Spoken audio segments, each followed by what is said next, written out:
Kaya po pala ito nagsasalita ngayon against sa mga Duterte dahil alam naman po natin itong politikang ito, napakawalang kwentang politika dito sa ating bansa, sobrang dumi-dumi.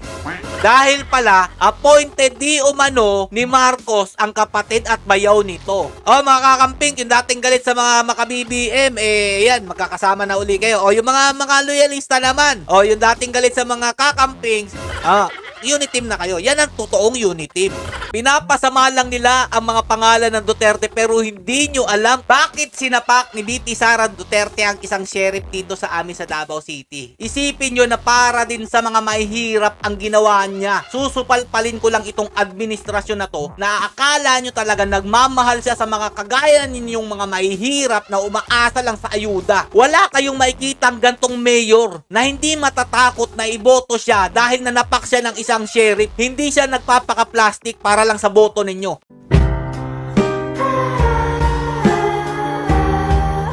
Yo, what's up mga lods? It's Big Peps TV. Welcome back po sa ating channel.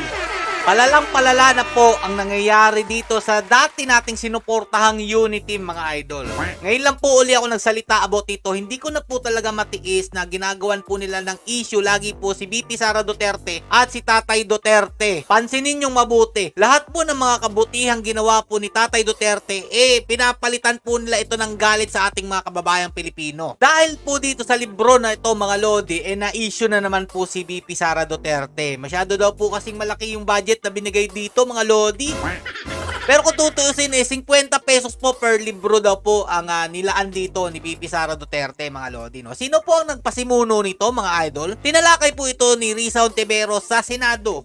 At doon nga mga lodi, nakatikim po siya ng isa kay VP Sara Duterte. At alam naman po natin na hindi po papatinag yan ng ating Vice Presidente dito po sa isang manggagamit na si Risa Ontiveros. Pagkatapos niyang gamitin si Tatay Duterte noong 2016, ako po'y saksi dyan mga lodi. Dahil nga po lumapit ito sa amin sa Davao City para ikampanya po siya. Tapos ngayon mga lodi, makikita po natin na siya po ang una at talagang bumabanat dito sa mga Duterte mga lodi. Given naman po talaga dahil sila po yung LP mga lods, no? Pero mga lodi, pati rin po pala si Leni Robredo na-traidor daw po di umano nito. Kumbaga, ginamit lang din pala si Leni Robredo nito ni Risa Ontiveros. Dahil mga lodi, kaya po pala ito nagsasalita ngayon against sa mga Duterte dahil alam naman po natin itong politikang ito, napakawalang kwentang politika dito sa ating bansa, sobrang dumi-dumi. Alam naman po natin na yung akala po natin na uniteam, yan po talaga magpapatuloy ng kaginhawaan sa ating bansa. Ngayon po mga lods, lubog na lubog po tayo sa taas ng presyo ng bilihin, presyo ng gasolina at kuryente mga idol. Akala ko talaga ito ang tunay na uniteam pero hindi pala. Ang tunay na uniteam pala ito, mga kampon po ng mga dilawan. Dahil mga lodi, may nakita tayong post. Kaya pala nagngangaw-ngaw to at pumapabor sa administrasyong ito ngayon. Alam naman natin ang nagpasimuno nitong kaguluhang ito si Romualdez. Binigyan pala ng posisyon ang bayaw kapatid ni Risa Ontiveros. Sabi po dito mga lodi sa post, si Senator Risa Ontiveros pala ay plinastic lang si VP Leni. Ikaw nagyud mads, sabi po niya mga idol. O kumbaga tinatawag niya, ikaw na talaga Risa. Kapamilya mo, kapatid mo, bayaw mo, appointed ni Marcos. Yan po mga lodi. Hindi po ito sa akin galing mga lodi. Nakita ko lang po ito sa post. Kaya pala todo atake ka kay Inday Sara Duterte. Walang delikadesa. Ha ha ha. Ngayon, meron na tayong isang idea. Bakit po siya ngaw-ngaw na ngaw-ngaw ngayon kay VP Sara Duterte at sa mga Duterte? Dahil pala, appointed di umano ni Marcos ang kapatid at bayaw nito. Ayan mga lodi, nakikita nyo sa post. Kung nakita nyo to yung post na to mga lodi, mga kakamping, yung dating galit sa mga maka-BBM, yan, magkakasama na uli kayo. Yung mga loyalista naman, yung dating galit sa mga kakamping, uniteam na kayo. Yan ang totoong uniteam. Banat ng banat ito si Risa Ontiveros. At nakita pa tayong post mga lodi about dito sa librong itong Kaibigan ang title mga lodi.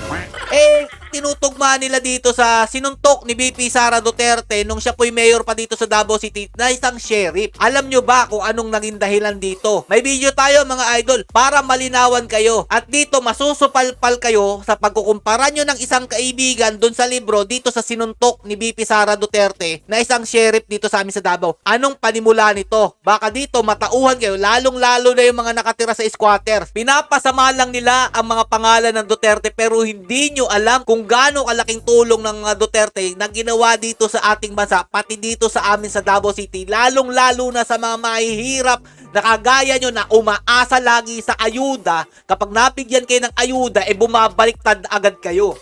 Masayang masaya kayo dahil panay ayuda ngayon dahil malapit ang 2025 election. Sige, namnamin nyo ang ayuda. Kahit ako, tatanggapin ko. Pera ko naman yan eh. Pera ng taong bayan yan. Kung sino ang malakas, kung sino ang lalista, yun ang makakatanggap. Kaya ako mismo, tatanggapin ko yan. Pero dito tayo mga Lodi. Bakit sinapak ni BP Sara Duterte ang isang sheriff dito sa amin sa Davao City? Dito sa balitang ito, baka matauhan kayo at isipin nyo na para din sa mga mahihirap ang ginawa niya. Susupalpalin ko lang itong administrasyon na to na akala nyo talaga nagmamahal siya sa mga kagaya ninyong mga mahihirap na umaasa lang sa ayuda. Panoorin po muna natin to. Lalakasan ko pa yung audio para maintindihan nyo kung gaano kay kasyusyunga na naniniwala sa mga paninira sa mga Duterte. Violence erupted during a demolition operation. City Mayor Sara Duterte repeatedly punched the sheriff of the Davao Regional Trial Court, Abe Andres. Duterte had asked for a 2-hour extension of the deadline to demolish shanties,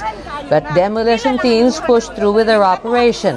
Naririnig nyo? And led to a scuffle between the residents and demolition teams, prompting a fuming Mayor Duterte to attack the sheriff. Galit na galit dito si BP Sara Duterte o dati siyang mayor ng Davao City that time mga idol. Sabi niya i-isolate nyo dahil nga po napakarami naman nun kesa naman magkagulo dyan sa lugar na yan mga Lodi kung saan po may balak i-demolish itong mga demolition team. Mga squatter po yung gustong i-demolish dyan. O eto, para matauhan kayo, para sa mga squatters na akala nyo ang sama-sama ng mga Duterte. Isa si BP Sara Duterte ang gustong maitigil ang pagde-demolish at maiwasan ng sakitan. Bakit niya nasapak mga idol? Pakinggan nyo mabuti ha. Huwag kayong tatanga-tanga. Kontrolado man unta ma'am niya na may order ang sheriff na i-continue. Asa sheriff? Ipa-proteksyon na lang namong. Sabi kasi ni BP Sara Duterte, bakit hindi nyo makontrol ang kaguluhan dito na napakarami nyo naman dyan na pwedeng i-isolate ang kaganapan. Pero sabi nung isang tao, kontrolado naman daw po kasi. Pero inutusan daw po ng sheriff na umpisa ng pagdedemolish. Ngayon may idea na kayo, bakit siya nagalit dito? Dahil nagkagulo nga. O ito ang nangyari, pakita natin para maintindihan nyo mabuti.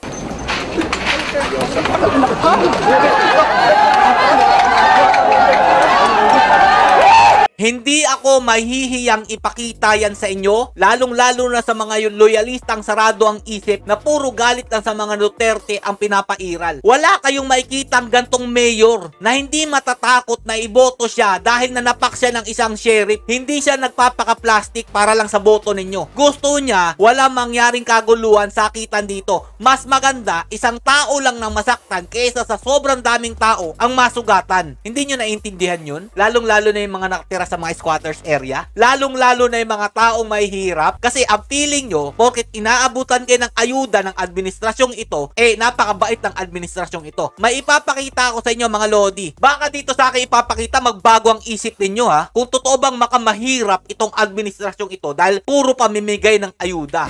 So dito mga Lodi, di ba idol na idol nyo tong administrasyong ito? O nagpost po ito si Crisette, land given to Atis in Boracay by Duterte invalid daw po ng DAR 2024 under Marcos admin. Pero nung 2018, kasama pa mismo ang DAR sa pamimigay ng mga ati ng land title kasi gusto ni PRRD na ibigay sa mga IP ang lupa na ito mga Lodi. Sobrang nakakadiri itong gobyerno na ito. Binawi yung binigay ni PRRD nung 2018 sa mga ati na land. Tapos they make it appear na si PRRD ang illegal. Nandun ang DAR when PRRD gave GLOA sa mga tao. Yan ang basihan na okay ang pamimigay ng lupa sa mga kawawa nating mga ati. Lumad yan sa lugar na yan mga Lodi. So they allowed it in 2018 and they were the one who gave the CLOA which PRRD just distributed. Tapos ngayon dahil sa gobyernong ito ay yung mga developer na kinakampihan ng biglang illegal si PRRD.